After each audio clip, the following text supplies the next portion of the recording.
Germán Cepeda en ese contacto que de pronto se crea y de paso me cuenta cómo se organizan esas manifestaciones. Bueno, lo primero es que siento una enorme emoción porque realmente percibo mucho afecto y mucho reconocimiento en la gente.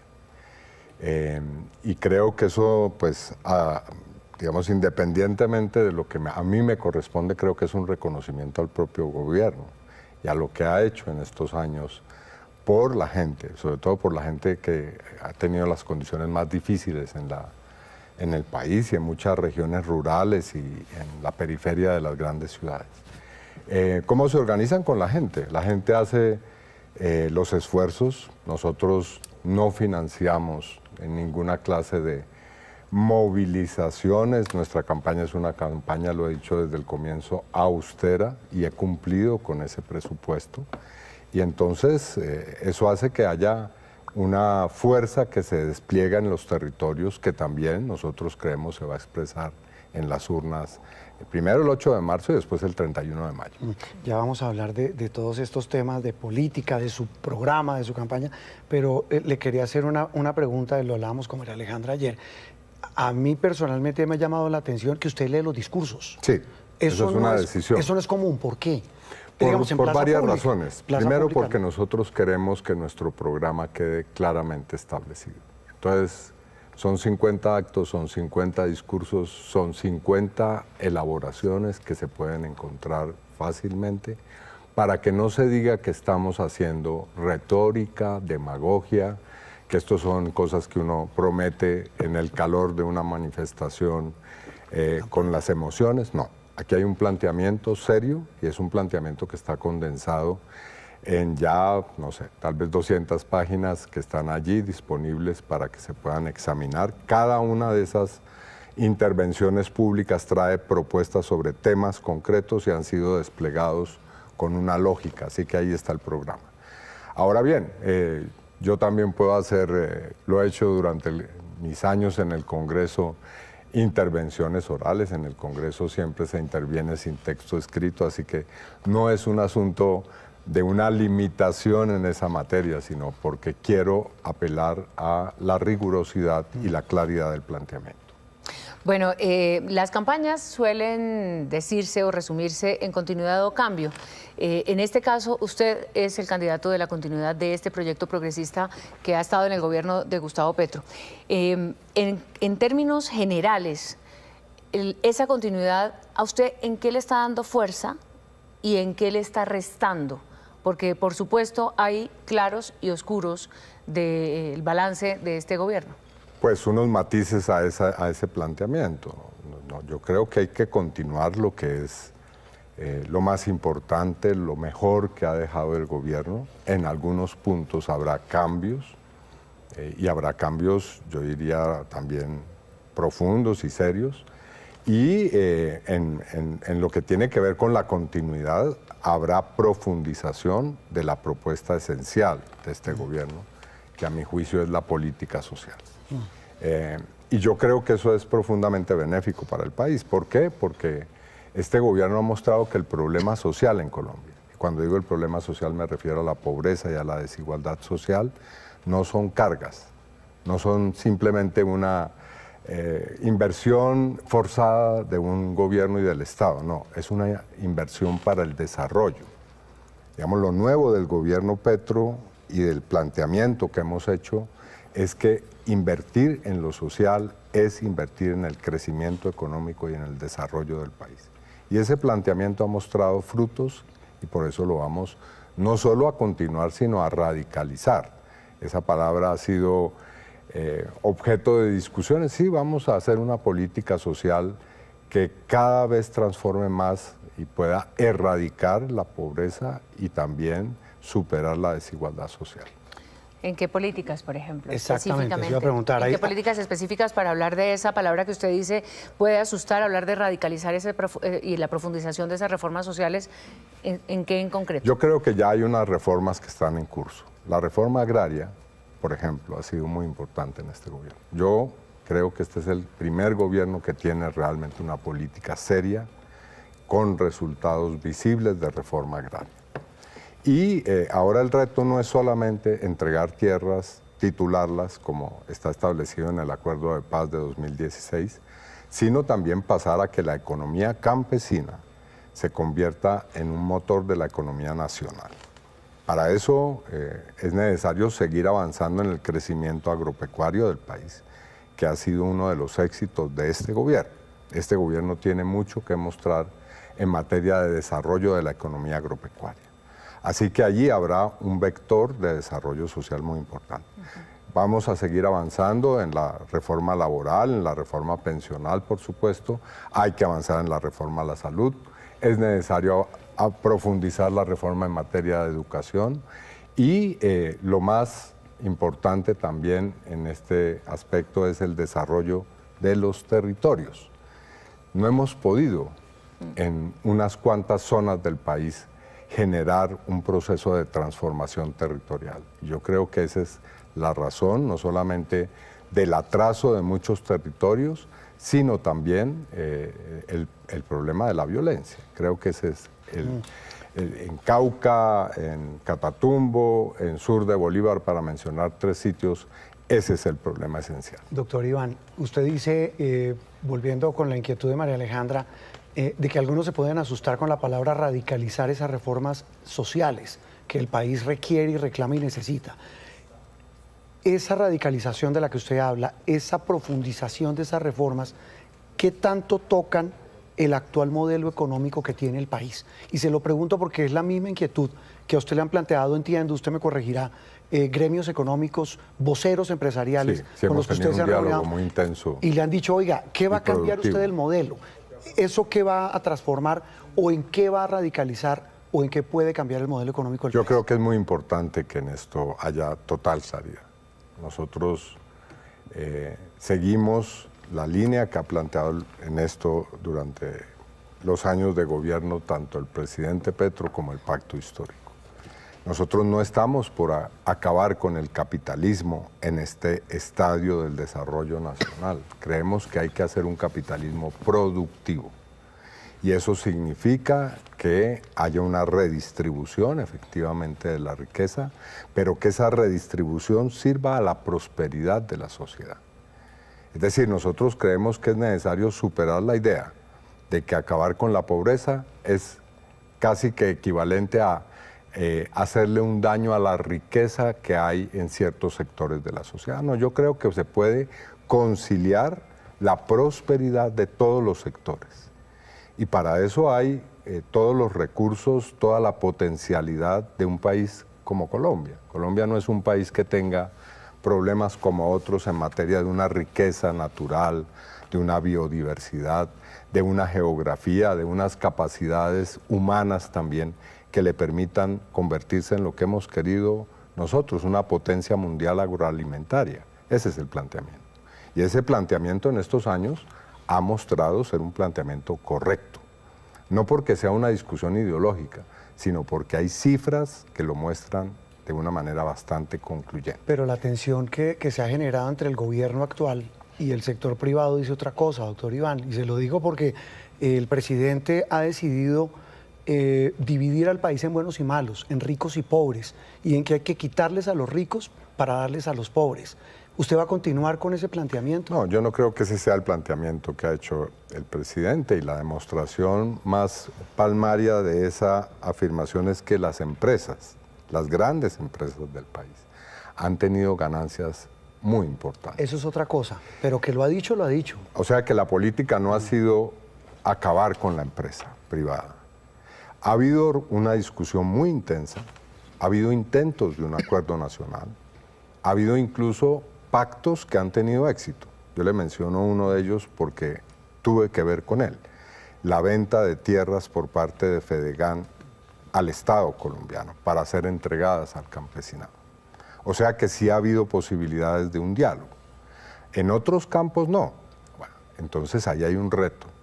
La invitación que yo hago es a que desarrollemos un diálogo honesto, serio, leal, para que podamos lograr la prosperidad del país o seguir desarrollando lo que ya hemos avanzado en esa materia. En ese sentido, y para profundizar esas reformas y esas políticas sociales, pues está al frente de una realidad fiscal. Y aquí hay una preocupación sobre si el crecimiento que se está planteando de algo más del 2.8 para Colombia en las últimas cifras pueda ser sostenible para lo que viene, y si el nuevo gobierno, que si usted es elegido presidente, tendrá que enfrentar es esa realidad fiscal. Una deuda enorme, un gasto público que tendría que reducirse o un aumento de impuestos. ¿Usted en esa fórmula cómo se plantea? Hay otra vía, además, de la cual voy a hablar ahora, pero bueno, primero el origen del déficit. Sí. Aquí hay una responsabilidad del gobierno, por supuesto, pero hay una responsabilidad acumulada, y eso me parece importante decirlo. Pero bueno, es el problema y vamos a tener que abocarlo. Por supuesto, es un problema muy serio. Existen fórmulas. Yo tengo una que creo que es importante desarrollar con todo la energía y el entusiasmo, y es la lucha contra la corrupción y el despilfarro en el Estado. Usted habla de una macrocorrupción y de tener un abordaje desde lo macro y no necesariamente... Sí, bueno, en fin, yo lo que creo, y en eso me distancio un poco de colegas candidatos y candidatas que he visto en estos espacios mediáticos, es que no basta con un discurso genérico contra la corrupción y la indignación que a todos nos produce y la condena, en fin, toda esa demagogia que hemos escuchado en muchos planteamientos. Aquí es necesaria una política muy seria y estructurada, y en mi caso tiene 3 nuevos énfasis. Lo primero es que no es una lucha contra la corrupción menor, vamos a hacer una lucha de sistema contra la corrupción. ¿Y eso qué significa? Vamos a tomar los casos, los macro casos de corrupción. Y eso no simplemente para hacer de eso una crónica, vamos a ir por los responsables de esos hechos, a través de mecanismos de investigación que no se han aplicado. Es decir, a la macrocorrupción no se le puede aplicar el tipo penal o de investigación penal que se hace con pequeños casos o casos individuales de corrupción. Hay que hacer investigación criminal de sistema. Pero en segundo lugar, vamos a ir caso por caso. No se trata simplemente de hacer una lucha genérica. Obviamente hay que tener mecanismos preventivos y un sistema que prevenga la corrupción, pero vamos a tomar casos particulares. Y aquí, por ejemplo, menciono el siguiente. ¿Cómo es posible que los territorios del país que tienen mayor cantidad de recursos por regalías sean los más pobres? ¿Quién explica eso?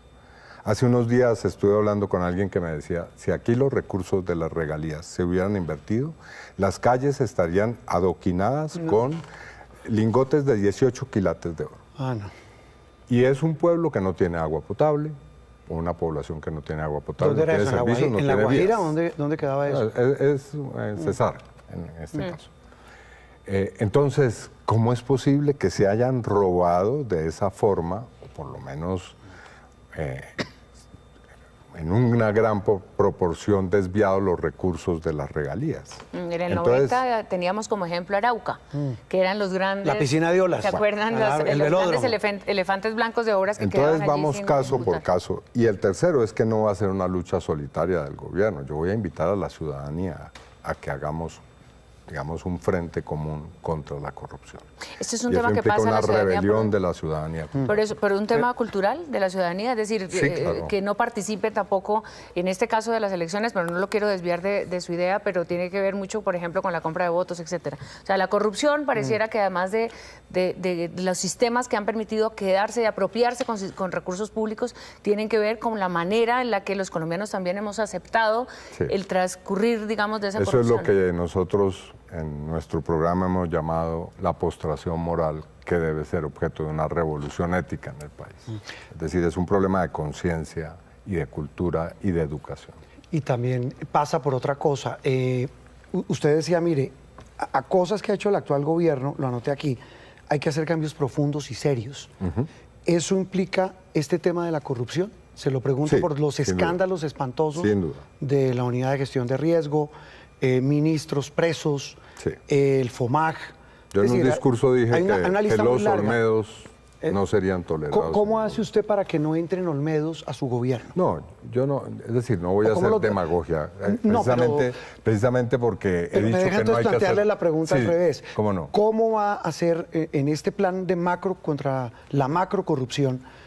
¿Qué mecanismos va a establecer, qué alarmas va a establecer para que no entren Olmedos?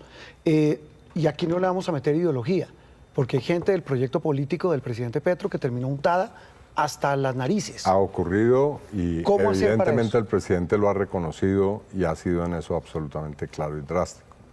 Pero evidentemente el problema de la corrupción en Colombia es que es un sistema. Es decir, no es que hayan casos, no es que se presenten situaciones en las que se desvía la función pública y se convierte esto en un lucro personal. Es que es un sistema al interior. Es una del empresa. Estado. Es decir, hay instituciones en las cuales se van heredando no las políticas públicas, sino las formas de esquilmar y de saquear el presupuesto. Entonces, no voy a hacer en esto promesas demagógicas. Es muy posible o altamente probable que se presenten casos de corrupción en un gobierno que yo presida.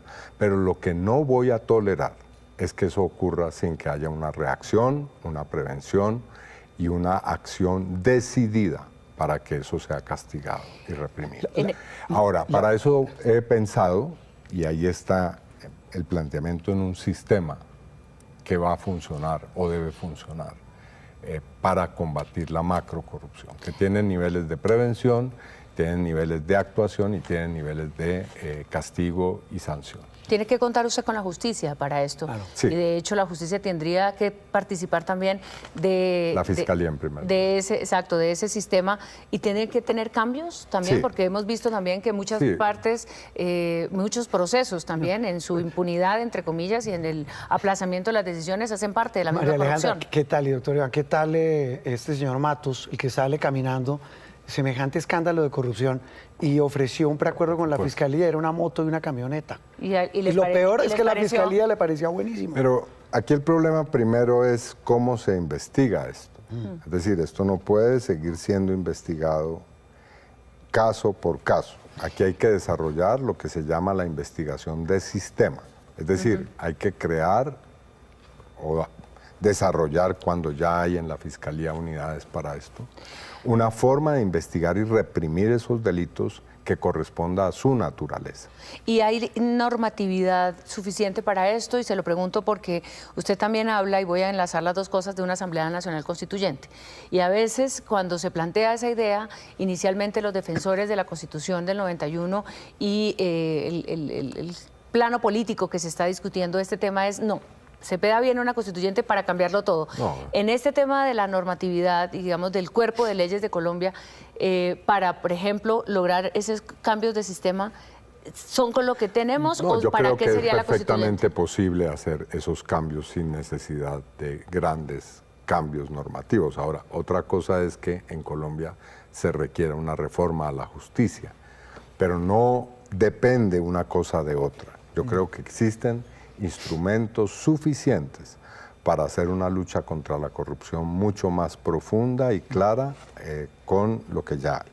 Ahora, sobre la Asamblea Constituyente he sido muy claro en el planteamiento. Yo creo que efectivamente puede ser un escenario, pero siempre y cuando haya un proceso de concertación y de acuerdo nacional. Yo creo que hay que dar ese paso, hay que intentar llegar a un acuerdo sobre los problemas esenciales. ¿Cuáles son esos problemas? Aquí ya hemos hablado de dos, la corrupción y los cambios en materia de política social. Si hay una concertación sobre esos temas, el mecanismo mediante el cual podamos hacerlos viables desde el punto de vista normativo y constitucional, lo podemos pactar. Y esa puede ser una asamblea constitucional. El otro gran pilar de estos temas, que son, doctor Iván Cepeda, que el país plantea a los colombianos, es el de la seguridad. Y ahí usted lo mencionaba, es el otro gran tema del que sus detractores hoy le recuerdan todo el tiempo, aquí, en todo lado. Sí. Usted dicen, ellos, usted es el gran responsable porque usted fue, dicen, el Imagínese. arquitecto de la paz total. Estaba viendo aquí la ley 2272 del 2022, Sí. que facultaba al gobierno para hacer esa estrategia, sacar adelante. ¿Qué tan responsable se siente usted políticamente del desastre del orden público en que está hoy el país? No, yo me siento orgulloso de haber trabajado por la paz en Colombia. Yo he tenido intervención en buena parte de los procesos de paz que se han dado. Unos han tenido éxito, como es el acuerdo de paz que se firmó en 2016. En ese acuerdo tuve un papel, en buena parte discreto, de un trabajo de facilitación, pero he trabajado en otros procesos. Algunos no han fructificado por diversas razones. Pero yo creo que trabajar por la paz, lo dice la Constitución, no es solamente un derecho de los colombianos, es un deber. Y como tal no puede ser criminalizado. La explicación de que por la política de paz hay violencia es una explicación que a mi modo de ver es absolutamente deleznable, superficial y absolutamente retrógrada. Pero me da pena. Es decir, ¿para usted esta paz total funcionó? No, podemos discutir sobre los resultados en materia de paz, pero ahora me parece que es importante que discutamos si es la política de paz la causa de la violencia. Y lo que yo diría es lo siguiente: los grupos armados en Colombia funcionan hoy sobre la base de economías ilícitas que son bollantes, que tienen un desarrollo global, no solamente en Colombia. El problema de las redes del narcotráfico no es un problema colombiano, es un problema que va desde Alaska hasta la Patagonia. Hoy en día hay redes criminales en todos los países latinoamericanos y el problema de las drogas, para no hablar de otros, se ha convertido en un problema transnacional, evidentemente. Así que ahí hay un problema.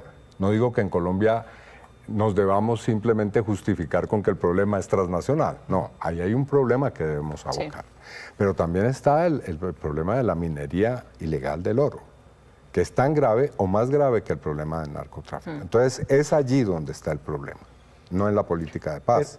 Podemos discutir la política de paz, podemos discutir sus resultados, claro que sí. Y perdóname, lo interrumpo, María Alejandra, para redondear este tema. Es que quienes saben del tema, y no solamente los candidatos presidenciales que lo atacan a usted, sus detractores, sino gente que sabe, dice, mire, esta política de paz del actual gobierno lo que hizo fue facilitarles a estos grupos todos esos fenómenos que usted dice. Estoy de acuerdo con usted. El narcotráfico es transversal, nos atraviesa a todos en este continente. Pero el asunto es que esta política de paz le facilitó mucho la vida a esos grupos. Podemos discutir en qué casos, porque me parece que esas generalizaciones no, pues en los tengo, en Catatumbo, puede Cauca. ser que en algunos casos puntualmente. 23.000 hombres más. No, pero yo le voy a decir algo. Juan Roberto, este gobierno ha incautado 3.000 toneladas de cocaína. Claro, ahora vienen la oposición y nuestros contradictores a decirnos que eso es porque hay más comercio y porque hay más tráfico ilícito. No, pero son 3.000 toneladas. Es una cifra absolutamente inusitada y que ha implicado una labor enorme que hay que reconocerle a las fuerzas militares y de policía. Este es un esfuerzo que incluso ha sido reconocido internacionalmente. Entonces no se puede decir que la política de paz, eso me parece que es una afirmación falaz, ató de manos a la fuerza pública. Este gobierno ha tenido una acción clara, represora de los grupos armados y ha hecho incluso acciones militares que no han hecho otros gobiernos, como la que se ha hecho, por ejemplo, en el Cañón del Micay, un sitio que era un santuario de las organizaciones criminales. Entonces, evidentemente aquí podemos discutir, podemos hablar de cómo diseñar una política de paz, pero la conclusión no puede ser de ninguna manera que buscar la paz es inmediatamente sinónimo o que es equivalente a promover a los grupos armados y a la criminalidad, como le he escuchado, no digo que aquí se esté planteando así el argumento, pero sí se lo he escuchado a los detractores de la política del gobierno. Miremos entonces cuál sería la política de seguridad y luego hablaremos de una comunicación que usted le acaba de hacer a las fuerzas militares, tal vez en otro tipo, digamos, de área, que es las condiciones para el cuerpo. Pero creo que es íntimamente. Claro, que está íntimamente ligado, pero en una política de seguridad, de control territorial, de llegar allí donde esas fuerzas criminales han crecido y han establecido un contacto con la población que muchas veces confunde en el hecho de asumir casi que funciones de Estado, proveyendo además bienes y servicios en esas poblaciones, que es el reemplazo total del Estado. ¿Cuál es el planteamiento? El planteamiento aquí es que la política de seguridad no es una política aislada, ni es una política hegemónica, es una política que se integra al conjunto de la política del Estado. Y yo creo que hay que tener una política de seguridad fuerte, pero tiene que ser una política que actúe en una armonía y en una articulación plena con otras políticas. Digamos, ¿dónde está el problema aquí? Bueno, uno podría decir que en todo el país, pero fundamentalmente hay 5 o 6 territorios donde se concentra el problema. Esos territorios hay que desarrollarlos. Ahí hay que desarrollar un tipo de economía distinta. Si no lo logramos, podrá haber la política de intervención militar más poderosa del planeta. Ahí, no. Hemos estado 70 años en esa historia. Entonces, la política de seguridad es parte de una política integral del Estado, para lo que se ha intentado en otros momentos, pero que hay que avanzar en ello, la presencia integral del Estado en el territorio para poder cambiar las condiciones del conflicto armado y de la violencia. También en los territorios urbanos, por supuesto. Esto no es solamente con relación a los territorios rurales. Ese es un asunto claro, por lo tanto mi política de seguridad no es una política que esté exclusivamente centrada en cómo vamos a fortalecer las capacidades militares y de inteligencia del Estado. Eso tendrá que hacerse, por supuesto, pero fundamentalmente es de transformación de los territorios y de ataque de las causas de la violencia, entre las cuales la pobreza y la desigualdad social en las zonas rurales y en las zonas marginales urbanas es fundamental. Doctor Iván, si ¿usted ya ha pensado quién va a manejar el tema de seguridad en su eventual en gobierno?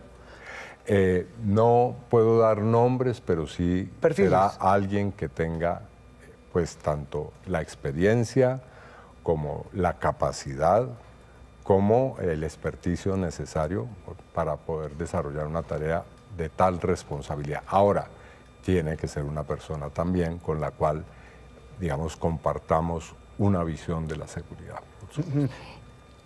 No, es que me quedo pensando una cosa, porque además vienen 2 elementos claves también ahí, que son lo que está pasando en Venezuela, doctor Iván, y lo que pasó en la reunión del presidente Petro con el presidente Trump en la Casa Blanca, que tienen que estar o están íntimamente ligados con la seguridad en Colombia.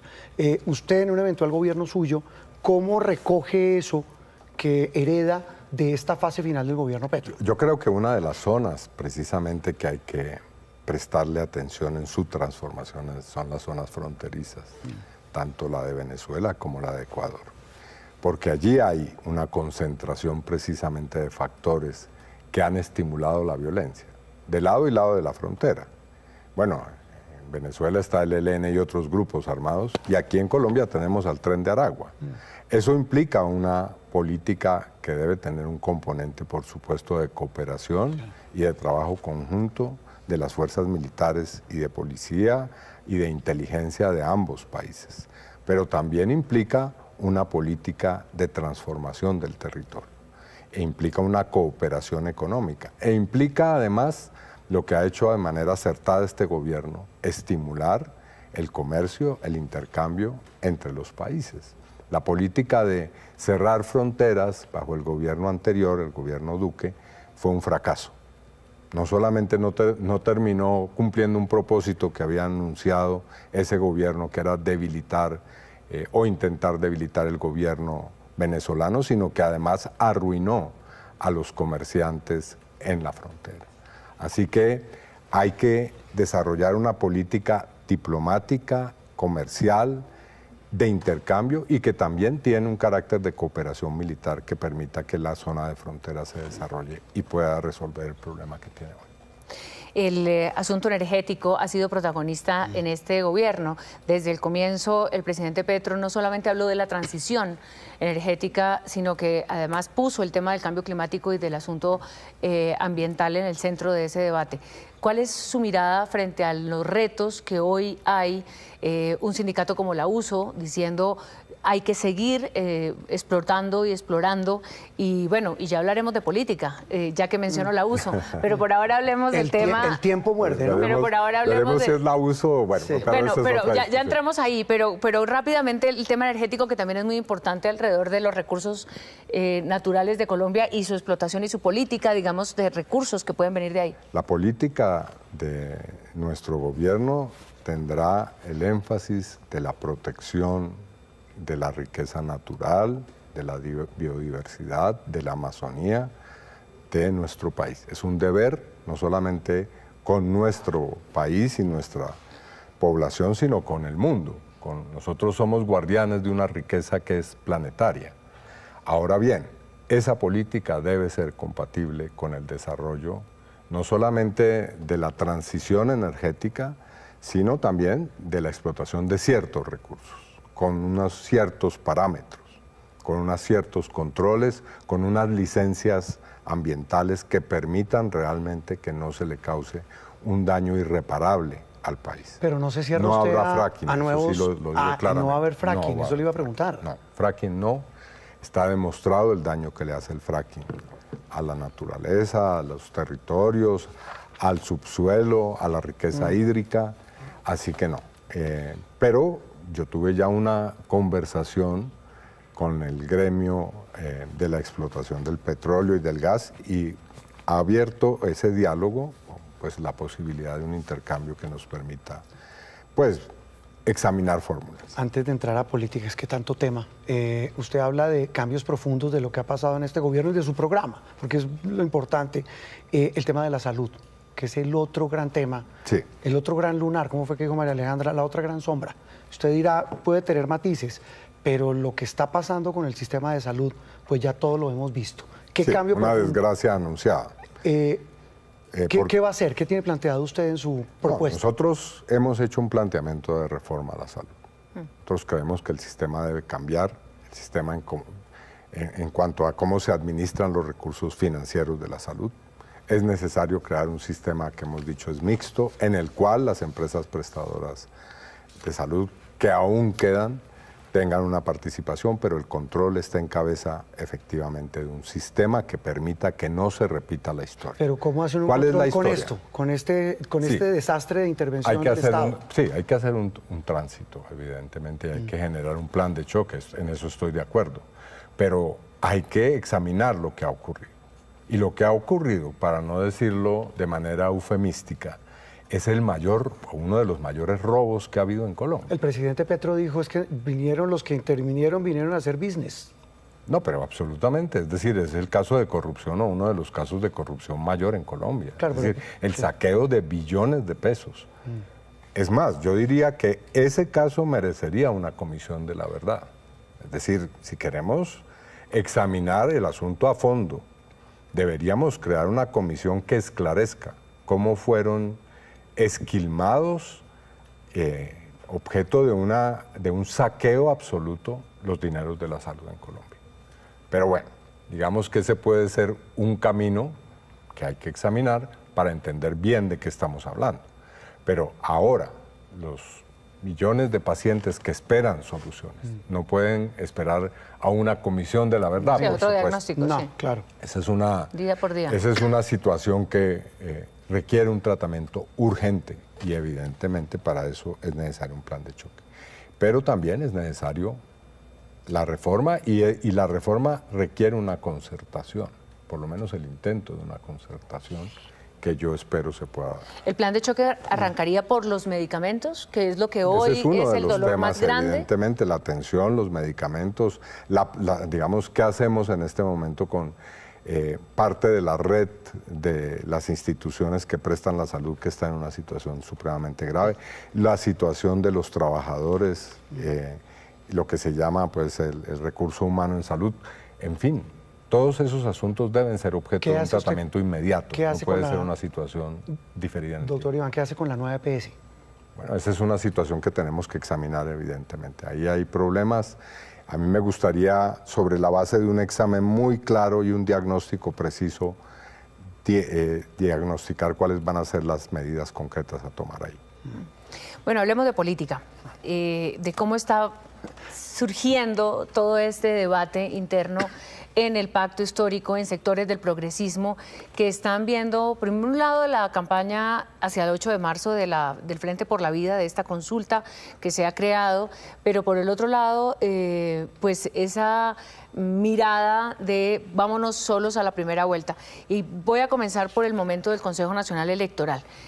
Usted dijo, yo me voy a primera vuelta porque ya se veía venir que venía lo del Consejo Nacional Electoral, o porque ya veía muy complicado un litigio que podría entrar ahí. Porque hubo una decisión, y esa decisión fue muy clara y categórica. Y porque nosotros no nos hacemos ilusiones con el Consejo Nacional Electoral, que es un organismo totalmente parcializado, bueno, parcializado en su, digamos, composición mayoritaria. Hemos sido víctimas de un tratamiento absolutamente arbitrario de la violación de nuestros derechos políticos. Lo que ocurrió en el Consejo Nacional Electoral es la violación de los derechos políticos de la fuerza mayoritaria hoy en Colombia. Nosotros somos el partido o el movimiento político que tiene mayor influencia en el país. Y se nos fue simplemente arrebatado el derecho de participar en una consulta interpartidista. ¿Por quiénes? Por personas que además estaban prevaricando. No es cierto que nosotros no hayamos interpuesto recursos. Yo he denunciado penalmente a 2 de las personas que tomaron esa decisión, sí, porque están abiertamente o estuvieron abiertamente prevaricando, el señor Prada y el señor Holman Ibáñez. Así que desde ese punto de vista las cosas están claras. Se nos negó el derecho a la participación. En esa circunstancia no tenemos otra salida que ir directamente a primera vuelta, y así lo hemos dicho. Y nuestra consulta es la votación de nuestras listas al Senado y la Cámara, que es la única participación que tendremos el 8. ¿Qué pasa el 8 de marzo a las 6 de la tarde o el 9, si quiere a las 7 de la mañana? Si la consulta de Roy Barreras, pues de este frente, tiene una votación importante. ¿En qué cambia para ustedes en la campaña y digamos en ese sector del país de izquierda y centroizquierda? No, nuestro curso está definido. Nosotros vamos a primera vuelta. Somos una fuerza que tiene una presencia muy importante en el país. Yo he sido hasta ahora el candidato que tiene los mejores registros en las encuestas. Somos una fuerza indiscutible. Ahora, eso no quiere decir que no hagamos un diálogo. Lo venimos haciendo con muchos sectores. Tenemos importantes discusiones y diálogos que van llegando a acuerdos con fuerzas muy diversas, así que vamos a presentar una opción bastante amplia y diversa. Es decir, ¿tendremos Roy Barreras para rato? No, Roy es un político que pues ha tenido, y yo pues he compartido con él mucho en política durante todo este tiempo. Respeto mucho sus opciones, algunas no las comparto evidentemente, pero como en todo yo opto por los argumentos, por la deliberación y no por los insultos ni por zancadillas en política. Está ya barajando, por supuesto, como todos los candidatos, por la cercanía de la fecha de la inscripción, que es hasta el 13 de marzo, los nombres de vicepresidentes, vicepresidentas. ¿Cómo va eso? Es uno de los secretos mejor guardados de todos los candidatos. Colombiana. Pero me parece interesante, ¿qué concibe usted como esa figura? ¿Es una figura complementaria al candidato? ¿Es una... Si comienzo a dar datos, obviamente ya estaría Vamos llegando a la pista. Venga, doctor Iván, el tiempo nos vuelve varias preguntas. ¿Va a ir a debates? Sí, claro. Yo debato profesionalmente. Es decir, yo llevo 15 años en el Congreso, he hecho debates, lo digo sin falsas modestias, que han tenido un impacto en el país. Menciono simplemente uno: en septiembre de 2014 hice un debate al expresidente Álvaro Uribe, senador en ese momento, que él rehuyó, hay que decirlo. Así que lo mío no es eludir debates. Lo que sí pido es que haya unas reglas muy claras. Yo no me voy a prestar a insultos, a ese lodazal que se ha vuelto la política. Lo he dicho claramente. debates con reglas claras y vamos a debatir sobre argumentos, propuestas y programas, no sobre calumnias, insultos, groserías. No, eso no me interesa. Okay.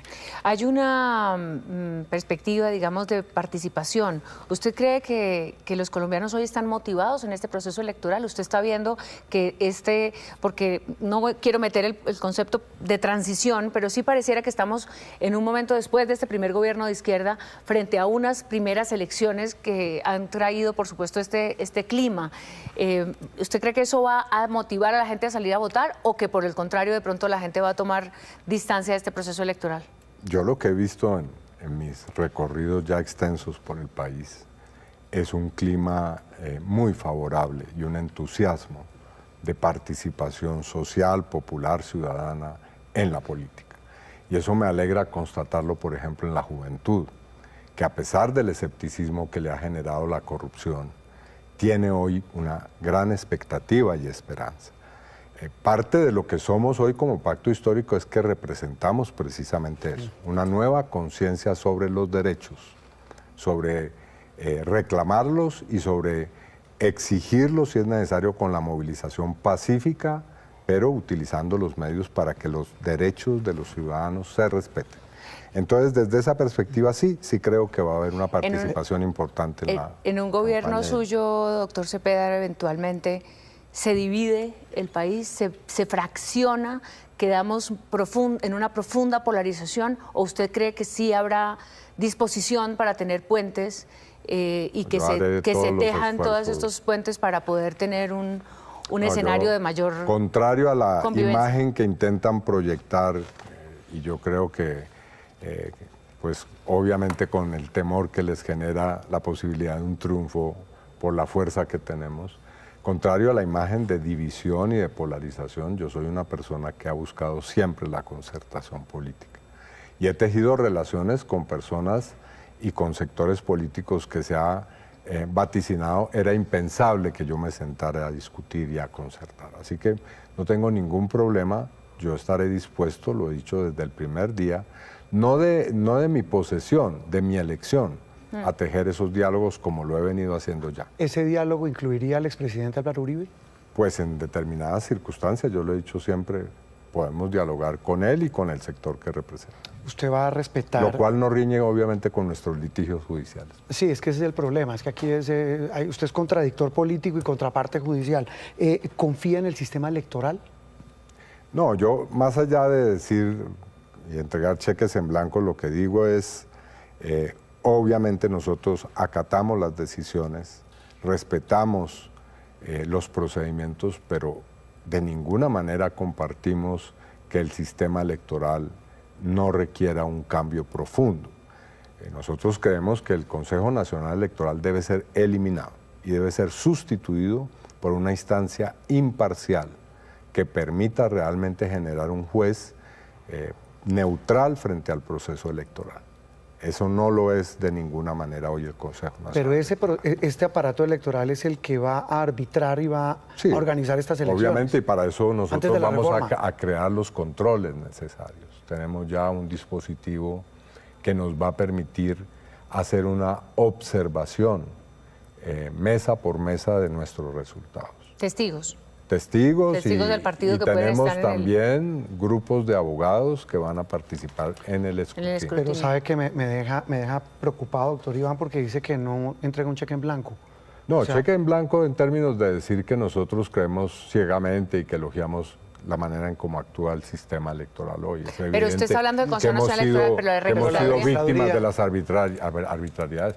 Nosotros obviamente respetamos al registrador, a sus decisiones, pero sí le vamos a expresar, como lo hemos venido haciendo, cualquier clase de reparos que tengamos frente a la manera en cómo se realiza el proceso. Es nuestro legítimo derecho y lo vamos a ejercer. Me deja una pregunta de sus detractores que dicen, el sistema electoral sirve si ganamos y si no, no sirve. No, nosotros hemos reconocido las victorias y las derrotas. Y eso, el presidente Petro ha sido una persona profundamente respetuosa de la institucionalidad. No creo. Bueno, esa es una discusión, por supuesto. Sí, muy interesante, pero seguramente, y tiene razón María Alejandra, hablamos de campaña, no del gobierno, pero sí usted plantea ser el quien continúa este proceso y este modelo de gobierno. Pero doctor Iván, el tiempo come, mire, ya se nos fue. Sí, yo quiero decir algo sobre ese particular. Nosotros no somos simplemente convidados a la democracia. Nosotros como fuerza política hemos construido también esta democracia. Hemos participado en la Constitución del 91, en su elaboración, hemos participado en todos los procesos e instituciones democráticas. Somos demócratas y como tal defendemos la democracia. Ahora, eso no quiere decir de ninguna manera que cerremos los ojos y que no podamos emitir opiniones críticas frente al sistema y modificarlo, utilizando los procedimientos que da el propio sistema para ello. Muy bien, Colombia está en un proceso electoral muy interesante, muy retador, son muchos desafíos.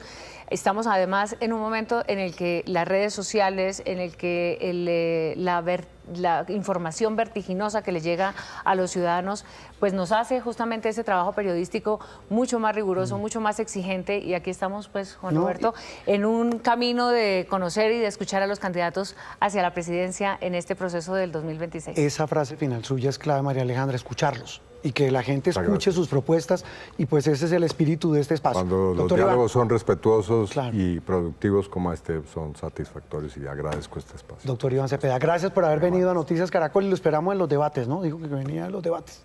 Con Ya vendrán, reglas, sí, claro. ya vendrán esa recta después que se preparen.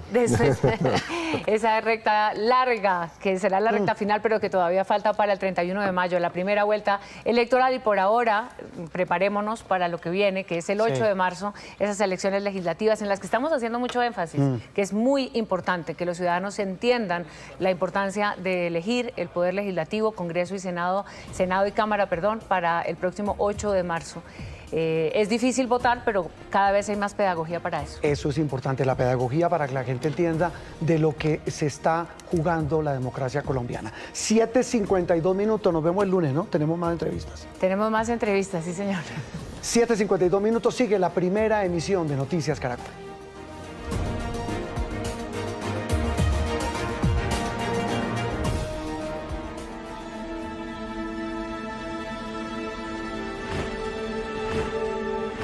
Aquí en el Congreso de la República se debaten las leyes que rigen nuestra vida diaria. Y justo al frente, en la Casa de Nariño, el presidente de la República toma las decisiones que marcan el rumbo del país.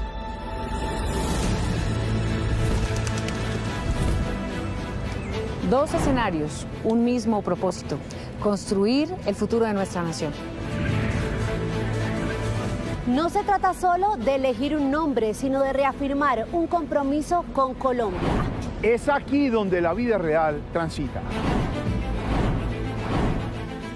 Miles de historias, necesidades y falta de oportunidades esperando respuestas.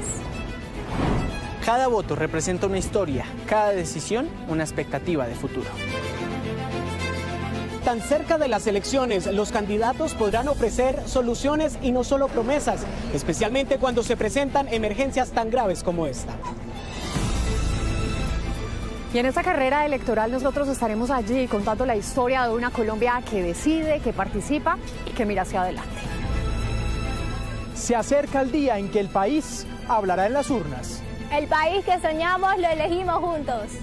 Colombia Decide 2026. Noticias Caracol. Primero la gente.